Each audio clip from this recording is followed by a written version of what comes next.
Assalamualaikum warahmatullahi wabarakatuh. Izin memperkenalkan diri terlebih dahulu. Nama saya Wiwit Juwita dengan nomor induk mahasiswa 22122410033. Saya adalah salah satu mahasiswi program studi Magister Teknik Sipil Angkatan Ganjil tahun 2024 di Universitas Sangga Buana YPKP Bandung. Presentasi ini untuk memenuhi ujian tengah semester mata kuliah Ekonomi Pengembangan Wilayah dengan dosen pengampu Ibu Andini Radisya Pratiwi.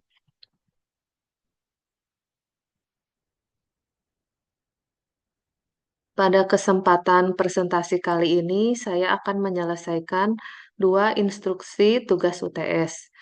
Yang pertama, reflective review, dan yang kedua adalah review video. Reflective review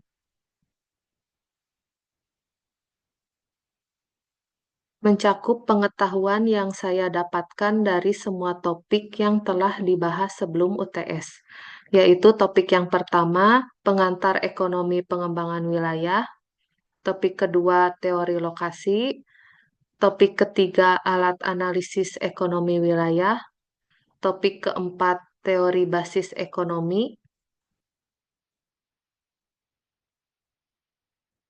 serta kesan dalam proses pembelajaran pada mata kuliah. Yang kedua yaitu review video, yaitu mereview salah satu subtopik pada salah satu link video webinar dan pada kesempatan kali ini saya mengambil topik pembangunan infrastruktur prioritas di daerah. Topik pertama yaitu mengenai pengantar ekonomi pengembangan wilayah. Pengembangan wilayah merupakan upaya strategis untuk memacu perkembangan sosial ekonomi, mengurangi kesenjangan antar wilayah, dan menjaga kelestarian lingkungan hidup. Pentingnya pengembangan wilayah dalam meningkatkan kesejahteraan masyarakat secara menyeluruh tidak hanya fokus pada pertumbuhan ekonomi, tetapi juga keseimbangan antar pembangunan desa dan kota, serta pemanfaatan sumber daya lokal secara optimal. Lingkup ekonomi pengembangan wilayah mencakup ilmu ekonomi wilayah, ilmu kewilayahan, dan kebijakan terkait ekonomi pengembangan wilayah. Ilmu ekonomi wilayah mempelajari fenomena ekonomi di wilayah geografis tertentu, termasuk distribusi sumber daya dan kebijakan ekonomi di tingkat lokal hingga nasional. Ilmu kewilayahan mencakup aspek sosial, ekonomi, lingkungan, dan politik wilayah dengan teori sistem wilayah, struktur wilayah, dan dinamika wilayah. Kebijakan terkait ekonomi pengembangan wilayah, yaitu kebijakan yang bertujuan untuk meningkatkan pembangunan ekonomi dan kesejahteraan penduduk lokal di wilayah-wilayah tertentu.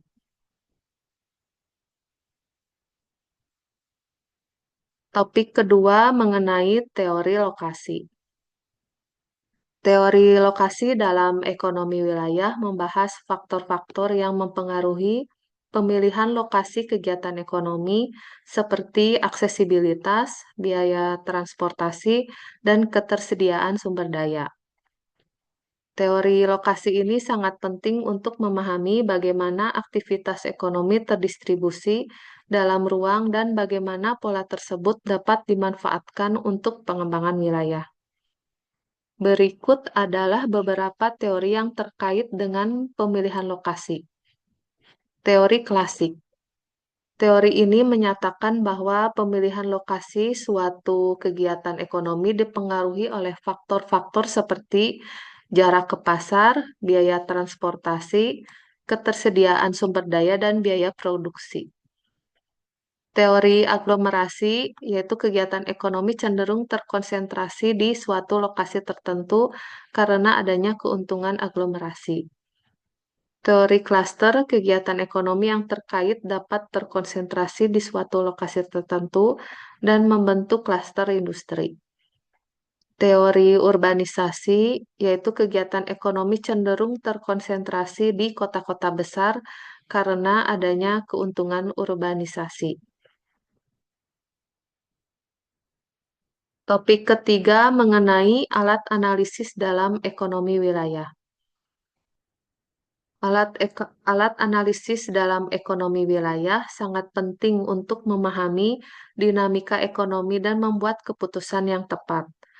Teori growth pole atau kutub pertumbuhan menyatakan bahwa pertumbuhan ekonomi tidak terjadi secara seragam di seluruh wilayah, melainkan terkonsentrasi di beberapa wilayah tertentu yang memiliki potensi kuat untuk berkembang. Wilayah-wilayah ini kemudian menjadi pusat pertumbuhan yang dapat mempengaruhi wilayah sekitarnya.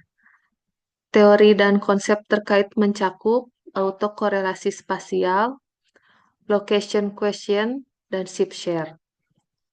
Autokorelasi spasial mengukur hubungan variabel ekonomi yang berdekatan secara geografis untuk mengidentifikasi pola spasial. Location question menilai konsentrasi industri di wilayah dibandingkan wilayah lain untuk menentukan keunggulan komparatif. Shift share menganalisis perubahan struktur ekonomi wilayah dari waktu ke waktu dan faktor-faktor yang mempengaruhinya. Teori keempat mengenai teori basis ekonomi. Teori basis ekonomi, economic based theory, adalah teori yang menjelaskan bahwa pertumbuhan ekonomi suatu wilayah ditentukan oleh kegiatan ekonomi yang berbasis pada ekspor barang dan jasa keluar wilayah. Kegiatan berbasis ekonomi adalah kegiatan ekonomi yang berorientasi pada ekspor seperti manufaktur dan pertanian ekspor sebagai motor pertumbuhan wilayah. Non-basis ekonomi yaitu kegiatan ekonomi konsumsi lokal seperti perdagangan dan jasa yang mendukung ekonomi internal wilayah. Model Thibault, preferensi penduduk lokal mempengaruhi jenis kegiatan ekonomi yang berkembang di wilayah mereka. Proses pembelajaran pada mata kuliah ekonomi pengembangan wilayah yaitu dengan membentuk 4 kelompok, masing-masing kelompok beranggotakan 8-9 orang. Setiap kelompok diberi tugas untuk mempelajari serta menyampaikan hasil pemikiran dengan membuat laporan dan PowerPoint dengan judul topik yang sudah ditentukan sebelumnya. Kemudian masing-masing kelompok memaparkan judul topik tersebut. Kami diajak untuk berperan aktif dengan cara diskusi terbuka yang dapat membantu meningkatkan pemahaman tentang materi yang dibahas. Melalui diskusi terbuka, saya merasakan pengalaman belajar yang lebih interaktif dan membangun keterampilan yang relevan dalam pengembangan wilayah. Berikut adalah beberapa hal yang saya dapatkan dari mata kuliah ini. Memahami pentingnya pengembangan wilayah sebagai strategi untuk mengurangi kesenjangan sosial ekonomi dan melestarikan lingkungan. Mengenal teori lokasi yang menentukan efisiensi, biaya, dan potensi pertumbuhan wilayah. Mengetahui bagaimana konsentrasi kegiatan ekonomi dapat meningkatkan efisiensi dan inovasi. Menganalisis pola distribusi ekonomi dan kekuatan sektor ekonomi menggunakan alat analisis seperti autokorelasi spasial, location question, shift share, dan konsep keunggulan komparatif. Memahami peran kegiatan ekonomi berbasis ekspor dalam mendorong pertumbuhan wilayah. Instruksi UTS yang kedua yaitu mereview video webinar. Dan pada kesempatan kali ini saya mengambil topik pembangunan infrastruktur prioritas di daerah. Link terlampir. Nama pemateri adalah Bapak Insinyur Freddy SMMM. Beliau menjabat sebagai Kepala Bapeda di instansi Badan Perencanaan Pembangunan Daerah, Pemerintah Provinsi Lampung. Judul paparannya mengenai pembangunan infrastruktur prioritas daerah Provinsi Lampung. Lampung sebagai provinsi yang strategis dan kaya akan sumber daya, namun masih menghadapi tantangan dalam hal pertumbuhan ekonomi, kemiskinan, pengangguran, dan ketimpangan sosial. Berikut gambaran umum, Provinsi Lampung mencakup kondisi geografis, demografis, potensi sumber daya, serta indikator ekonomi dan sosial. Hal yang menjadi kendala dalam pembangunan wilayah di Kota Lampung yaitu keterbatasan anggaran, ketimpangan wilayah, percepatan kawasan strategis, dan ketahanan pangan nasional. Kesimpulan dan saran dari beberapa kendala yang terjadi yaitu pemerintah daerah perlu mengoptimalisasi penggunaan anggaran yang tersedia dengan memprioritaskan program-program pembangunan yang paling berdampak pada masyarakat. Perlu dilakukan percepatan pembangunan infrastruktur seperti jalan tol, transportasi umum, dan fasilitas publik lainnya untuk meningkatkan konektivitas dan mengurangi biaya logistik. Pemerintah daerah perlu memprioritaskan pengembangan kawasan-kawasan strategis seperti destinasi wisata dan kawasan industri untuk mendorong pertumbuhan ekonomi.